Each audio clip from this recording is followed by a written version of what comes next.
What's up, you guys? Welcome back to my channel. If you're new to my channel, thanks so much. Welcome.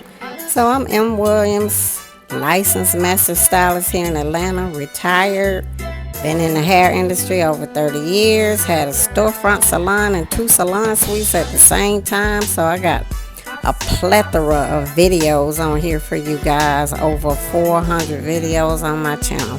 Thank you. So anyway, you guys, I hope you'll subscribe. I'm still trying to get up to 1K subscribers. So I know sometimes you go to videos and you watch, and that's okay. But if you don't mind, if you could please subscribe, I'd appreciate it.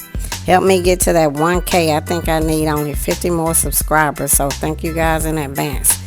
But you guys, if you've been on my channel, if you're already a subscriber or if you've been in my channel before, you've probably seen a couple of videos where I made wigs before. Sometimes I glue the hair on the wig, or sometimes I hand stitch the hair onto the wig. Sometimes I use a sewing machine to make the wig to sew the tracks on. So if you're on my channel, you've been here a while, you've probably seen me do it a variety of different ways. This is just a short video.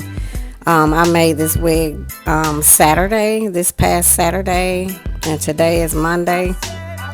And got off early today because I'm back in corporate, retired from hair. But anyway, I just thought I would make a video just pressing this wig out.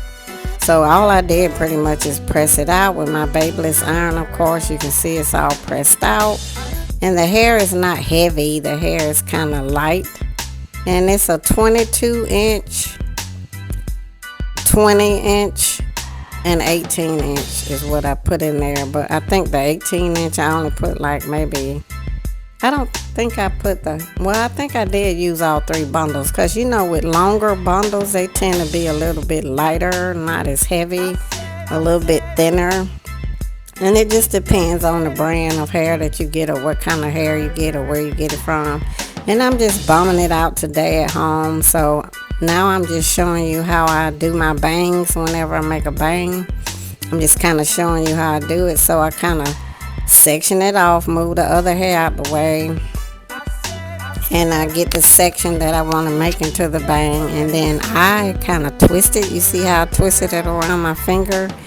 And then I kind of point cut it.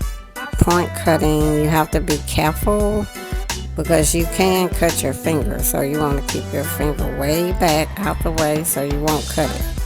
So anyway, when you twist the hair, what it does, it kind of makes the bang where it doesn't look so blunt and straight across. It'll kind of lay kind of longer on each side, because you're kind of over directing. You see how the sides of the bang look longer? So that's what, when you kind of flip it over. So normally when I cut my bangs, you guys, I cut the bang, I put it on my head and then I cut it.